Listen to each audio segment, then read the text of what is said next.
ನಿಮ್ಮ CN23 news ಚಾನೆಲ್ಗೆ ಸ್ವಾಗತ ಸುಸ್ವಾಗತ.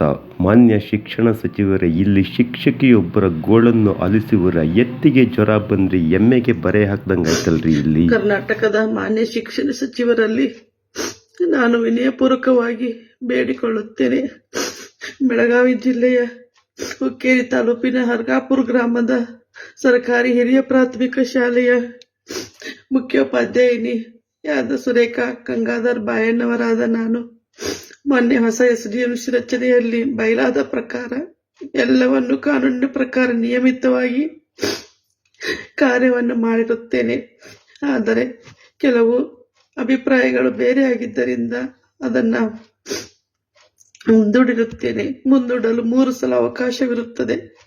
ಒಂದು ಕೆಟ್ಟ ಹುಳುವಿನ ಪ್ರಯತ್ನದಿಂದ ಹಾಗೂ ರಾಜಕೀಯ ಒತ್ತಡದಿಂದ ನನ್ನ ಮೇಲೆ ಸುಳ್ಳು ಆರೋಪಗಳನ್ನು ಹೊರಿಸಿ ಹುಕ್ಕೇರಿ ತಾಲೂಕಿನ ಮಾನ್ಯ ಕ್ಷೇತ್ರ ಶಿಕ್ಷಣಾಧಿಕಾರಿಗಳಾದ ಪ್ರಭಾವತಿ ಪಾಟೀಲ್ ಮೇಡಮ್ ಇವರು ನನ್ನನ್ನು ಅಮಾನತುಗೊಳಿಸಿದ್ದಾರೆ, ನನ್ನನ್ನು ಸಸ್ಪೆಂಡ್ ಮಾಡಿದ್ದಾರೆ. ದಯವಿಟ್ಟು ಎಲ್ಲ ದಾಖಲೆಗಳನ್ನ ಪರಿಶೀಲಿಸಿ ತಾವುಗಳು ನನಗೆ ನ್ಯಾಯವನ್ನು ಕೊಡಬೇಕು ಅಂತ ಹೇಳಿ ಕೇಳಿಕೊಳ್ಳುತ್ತೇನೆ. ನ್ಯಾಯ ಸಿಗದಿದ್ದರೆ ಬದುಕುವಂತ ಇಚ್ಛೆ ನನಗಿಲ್ಲ.